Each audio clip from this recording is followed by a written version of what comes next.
Ryan Krupp here. I just wanted to bring a quick video. A lot of people ask me how I got into real estate. I guess first of all, off the bat, I have been doing this for it's almost exactly my 3-year anniversary here. So just about a month or so. I did get my license in about 3.5 weeks or so, which is pretty quick. I went through the online training or the online courses, and I took both the federal and state tests at the same time and passed. I wasn't surprised totally, but I was a little surprised. A lot of people don't pass the first time. I think only about like 30% or so, or something like that. But anyways, how I actually got into doing real estate is kind of a funny story. I was working at a place. I'm not going to say the name of the company because it's under different ownership now, and it's probably a lot better, but at the time it was not. Just typical thing. I hated my job. The pay sucked. The demands were, way above what any of the pay would be. But I did work with real estate agents a lot in doing what I did. So, it was right around the time I got married. I got married. We were going on our honeymoon, and my wife was super supportive. This is just it was like a last straw kind of moment at my job. The owners were complete assholes. I had a kind of a moment where I was like, what, if I'm going to make something happen, I got to do it now. So I quit that job. We went on our honeymoon, and while we were on our honeymoon, I got a call from a position that I had submitted a resume for, and it was the broker for my first real estate brokerage.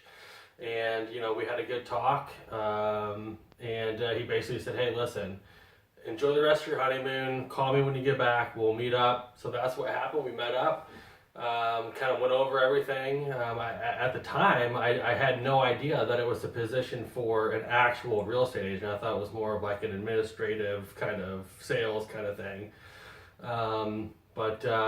That's how it started. I got my license, like I said, in a very short period of time, passed the test, and the rest is history, as they say. So that's kind of how that started.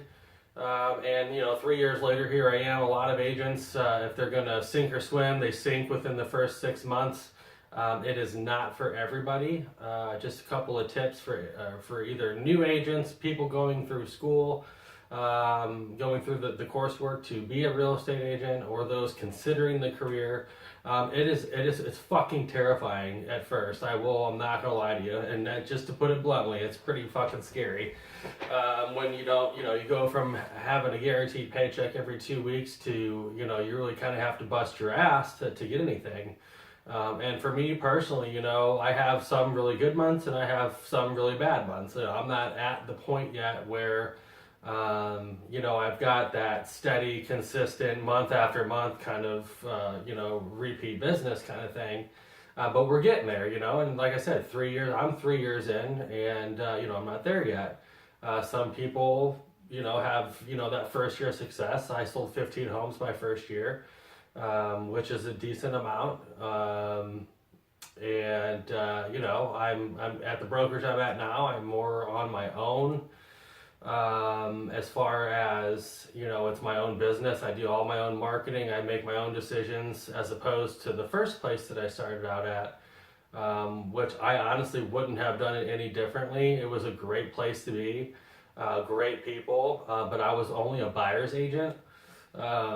So basically what that means is I get leads provided for me. I make a shit ton of phone calls every single day, and just rinse and repeat every single day until you get somebody. You go show them, you get them under contract, they close.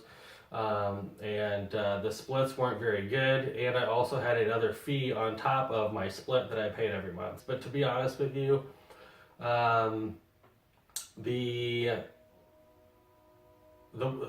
a good way to start, especially getting your feet wet in real estate. I would honestly, it worked for me, start as a buyer's agent for a brokerage, to where you're basically just dealing with buyers. One, It gets you in the game. You know, you have a little bit of comfort knowing that you're going to have leads coming your way, and you just got to put in the work to convert them.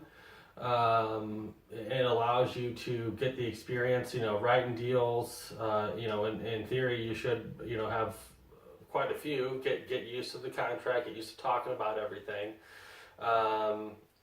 And you know, just kind of just roll with it. And if you decide to stay there, if you're comfortable, great, that's perfect. For me, I kind of wanted to do my own thing. You know, a lot of people say, when you make the switch, you know, why continue to make somebody else rich when you need to start your own? The way to really get, you know, the high dollar amounts per year, high transaction numbers, closing numbers, is to be on your own. I mean, you know, you're giving yourself most of the money. Obviously, there's a split with the brokerage, but you know, for the most part, it's your business. You're doing listings and buyers, so you know, you're growing your own brand as opposed to growing somebody else's brand. As far as another tip for new people, don't lie about anything ever. If you don't know the answer to something, you know, contract-wise or, you know, process-wise, don't lie. That's how you really get into trouble. Just be honest with people. People will accept the fact and not look at it as, oh, this guy doesn't know what he's doing. If you say, listen, sir, I have no idea. I'm going to be honest with you, but guess what? Give me 5 minutes. I'm going to get the answer and I'm going to call you back. People appreciate that. You know, honesty goes a long way. And you know, honestly, my first, you know, several months as a realtor was like that. I mean, I had to tell people I didn't know. I'm not going to lie about it. One, I'm generally not like that, and two, I don't want to get fucking sued. So, you know, it's a win-win for everybody. I don't get sued. They still get the right information, and you're doing your, you know, responsibility, your fiduciary duty to your client to give them accurate information. So that's really, you know, a good place to start. Obviously, if you guys have any questions about getting in, you know, how much it costs and things like that, I can only really kind of say my expertise is, you know, in St. Louis and for Missouri, but I mean, it's generally probably about the same around, but I can only speak for, you know, approximate costs if you're in any other location. But I'm happy to answer questions. Feel free to, obviously my contact information is all over the internet. Feel free to call me, email me, you know, put a comment in the comments below. Anything you want to know, I'm an open book. Feel free to ask away. Other than that, that's pretty much it for this video. I just want to kind of give you an insight because I get asked a lot how I got started in it, and that's pretty much it. Hopefully next time I'll be a little more or less rambly, but hey, I'm just now getting used to this stuff. So let's leave it there, and feel free to subscribe. Please subscribe, and let's make some dreams come true. Peace.